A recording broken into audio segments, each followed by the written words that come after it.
So I am getting asked like pretty much on the daily, are we in a bubble? Or I'll hear a lot of times a client will say, gosh, I really would love to buy, but I'm going to wait until the market softens. Hopefully, prices will come down. They're so crazy right now. I think I'm just going to wait. Is that a good idea? No, I don't think so. And I'll tell you why.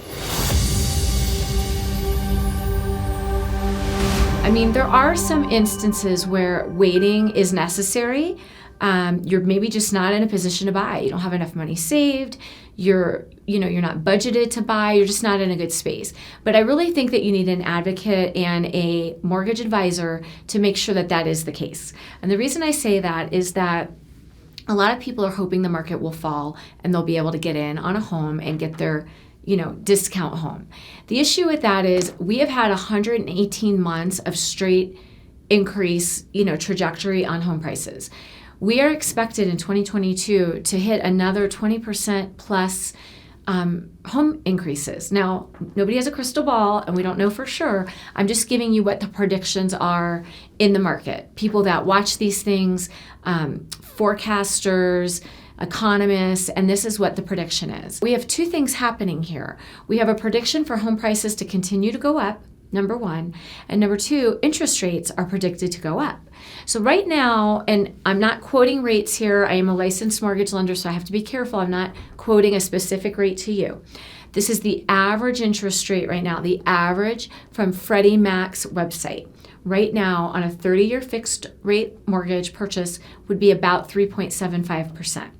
The issue is that in 2022, with everything that the Fed is saying and is happening in our market, the rates are predicted to have 3 increases approximately, which would land us at about 1% higher than where we are today.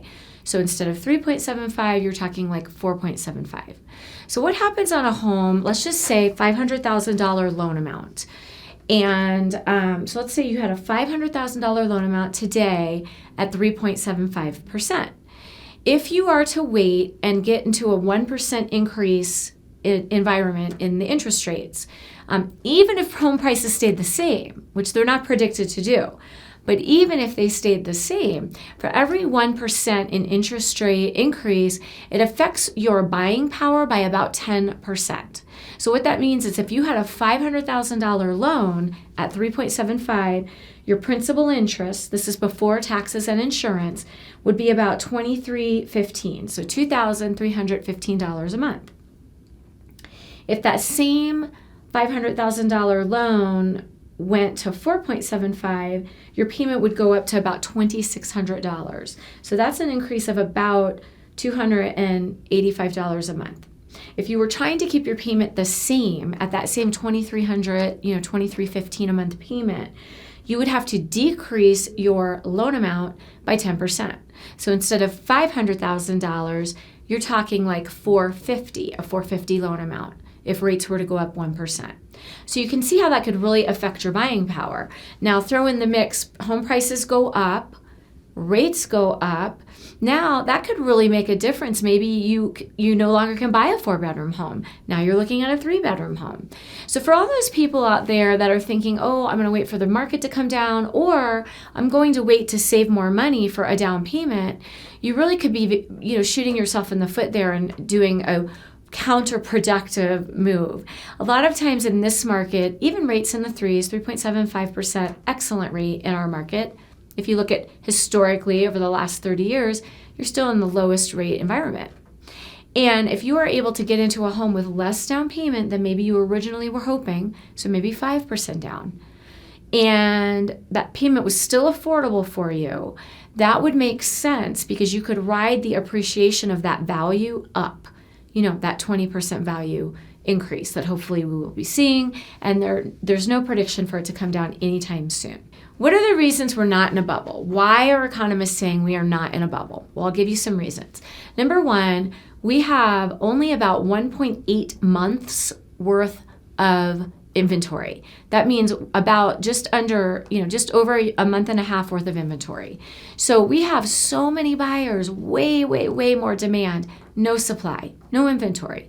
You can't have a bubble when supply is so high, it's so low, supply is so low and demand is so high. Just it's impossible. That's not one of the indicators of a bubble.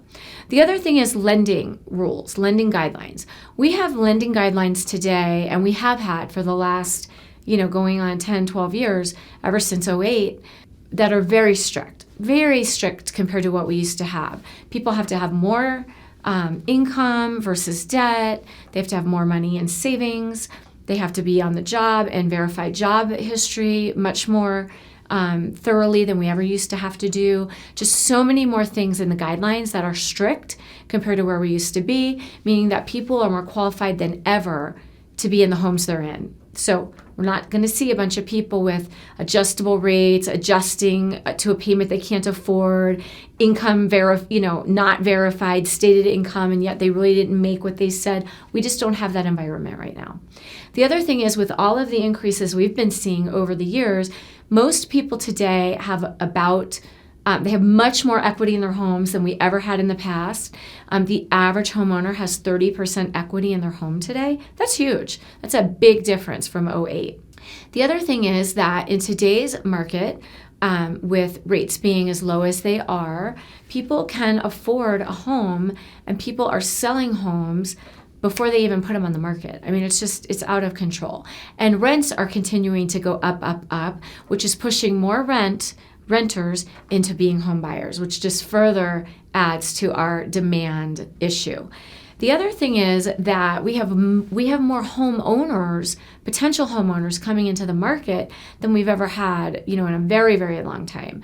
So lots of millennials, all the new generations coming out, they're all ready to buy. They want to buy, and that is the statistics, that we have more first-time home buyers today than we've had since I can ever remember, honestly. The last thing is we have the lowest unemployment rate that we've had in forever. And people are paying more to their employees to keep them and to retain them or to hire.